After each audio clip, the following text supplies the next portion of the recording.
Pemirsa Seleb on Cam, kita baru selesai syuting tadi di acara live ya. Sekarang lapar banget nih kan, belum makan dari tadi, jadi kita mau makan dulu. Yuk ikutin yuk.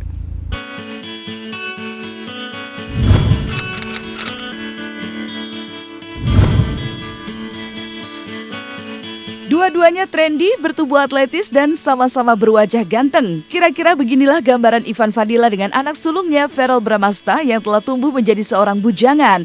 Jika banyak orang berasumsi ketika anak tumbuh menjadi dewasa, konflik antara ayah dan anak mulai tercipta. Namun kiasan lama itu tak berlaku bagi Ivan dan Verrell. Layaknya dua pria dewasa, ayah dan anak ini kompak melakukan berbagai ritual bersama hingga belanja kebutuhan dapur. Meski tak segesit kaum perempuan saat berbelanja, Ivan dan Verrell cukup cekatan menemukan barang yang mereka butuhkan.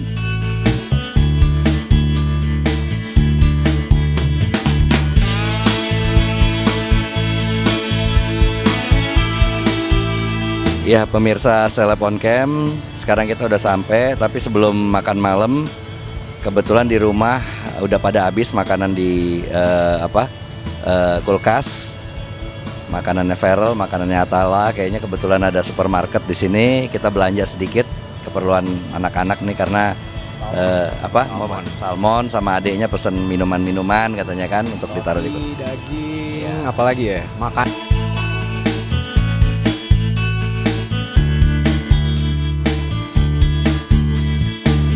Beli bayam, buah-buahan, pisang, telur dan sebagainya. Pokoknya kebutuhan rumah tangga. Itu buat stok berapa?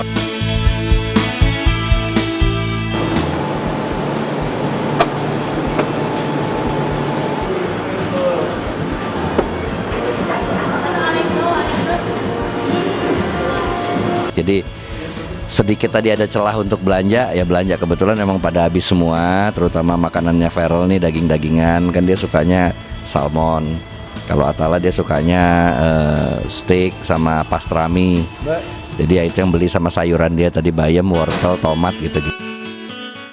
Lelah berbelanja aneka kebutuhan, Ivan dan Verrell melanjutkannya ke sebuah tempat makan. Melihat keduanya duduk bersama, tak ubahnya sepasang kakak beradik yang tengah bersantai.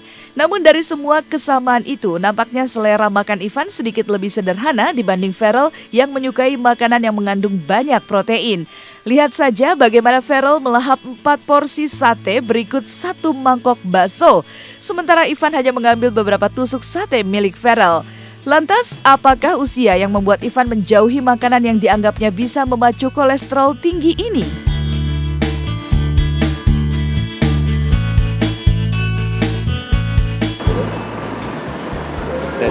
Itu yang di teropong kan? Iya.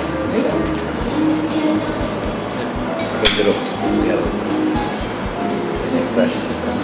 Ini lagi makan ayam yang banyak, soalnya tahu kalau makan tuh harus banyak daging. Kalau nggak kenyang, jadi aku pesen ada 4 tadi ayamnya. Laper banget, sama tambah bakso juga. Jadi sekarang cuma nyicip-nyicip Verrell punya aja. Kalau aku makanannya lebih simpel. Suka aku tuh tahu, tempe, telur dah. Kalau Verrell dia simpel juga tapi khas. Jadi dia sukanya kalau nggak rebus, bakar, grill. Dan kebanyakan protein, daging-dagingan.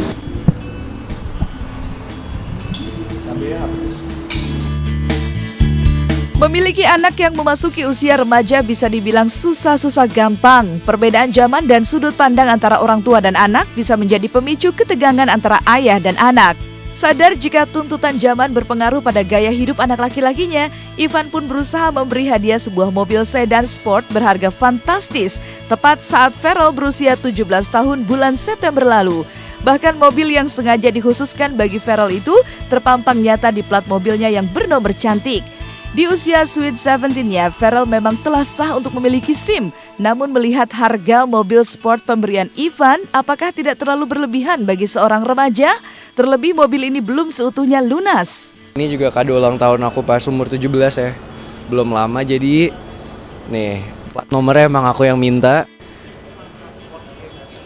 Iya, emang ini mobil sport kan juga buat kalau pacaran gitu, buat gaya-gaya. Dia bilang aku pengen mobil yang yang kecil aja gitu loh, yang simple, katanya 2 pintu, mobil sport, bawanya gampang, parkirnya gampang ya.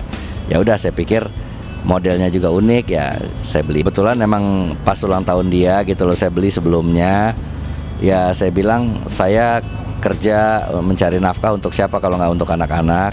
Yang jelas ini pun bukan untuk dia gaya-gayaan atau untuk dia buat bahaya di jalan, tapi ini adalah untuk menunjukkan kasih sayang saya sama dia, bahwa insya Allah kamu harus bisa jadi orang yang lebih baik lagi nantinya, bisa menghargai orang tua, saya bilang. Ini pun bukan langsung serta-merta begitu, ini masih saya butuh waktu untuk nyicil gitu loh, untuk ngelunasin ini. Jadi saya bilang sama Feral, kamu harus rawat mobil ini dengan baik. Yang jelas makasih banyak ya Pak. Jauh sebelum ia bisa duduk di belakang kemudi mobilnya saat ini, sang mama Vena Melinda telah lebih dulu menggemblengnya bagaimana membawa mobil dengan baik dan benar. Dan upaya Vena ini dianggap Feral menjadi hal tersulit ketimbang dia harus menjalani ujian untuk mendapatkan SIM. Rumitnya persyaratan yang harus ditempuh oleh Feral untuk bisa memegang setir membuat Feral mati-matian merawat dan menjaga mobil impiannya itu. Jadi ini mobilnya lumayan kecil. Iya, emang ini mobil sport kan juga buat kalau pacaran gitu, buat gaya-gaya. Mama kan overprotective banget, jadi kalau aku nggak lulus ujian dari mama, itu belum boleh bawa mobil. Dan emang ujian dari mama tuh lebih susah dari ujian dapet SIM. Harus tahu jalan yang jalan-jalan tikus, terus bisa parkir. Emang dites dulu lah, kalau udah approve, ya udah aku boleh bawa. Jadi sebenarnya sekarang tuh aku udah jago nyetir. Sebagai anak sulung, Feral memang begitu dimanjakan oleh Ivan. Karena bukan tidak mungkin Ivan menaruh banyak harapan di pundak anak laki-laki tertuanya itu. Mengingat kondisi rumah tangganya dengan Vena Melinda saat ini masih menggantung di Pengadilan Agama Jakarta Selatan, mau tidak mau Feral harus bisa menggantikan posisi Ivan dikala dirinya tidak ada bersama 2 buah hatinya. Yang kontrol aku sih mungkin nggak ada ya, aku sendiri ya. Kalau Atalah mungkin aku juga yang nemenin adek, ngajakin nonton, ngajakin makan. Kadang-kadang juga aku yang masakin padahal nggak bisa masak. Jadi ya sebisa mungkin aku coba gantiin posisi papa lah kalau papa. Ya, didikan dari kedua orang tua ini pasti sedikit banyak melekat di dalam pikiran mereka. Yang jelas nggak ada orang tua yang ingin mengajarkan anak yang nggak baik kan, pasti semuanya baik. Tinggal tergantung bagaimana si anak ini bisa menyikapinya. Yang jelas semua niatnya bagus gitu loh. Yang jelas saya selalu sampaikan bahwa silaturahmi dengan kedua orang tua harus terus terjalin, karena sampai kapanpun itu nggak akan pernah ada putusnya namanya silaturahmi anak dan orang tua. Kedewasaan mereka, saya harapkan bahwa mereka tahulah gitu loh, bahwa ayahnya dan ibunya memang saat ini memang benar-benar sedang bekerja, berusaha untuk kebaikan kita semua. Ikatan antara ayah dengan anak laki-lakinya memiliki sebuah filosofi yang bermakna bahwa anak laki-laki adalah gambaran sifat seorang ayah di masa lalu.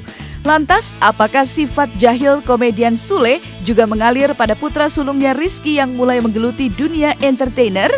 Anda penasaran? Sesaat lagi, Celeb on Cam akan mengupas kisahnya secara mendalam. Jadi, jangan kemana-mana.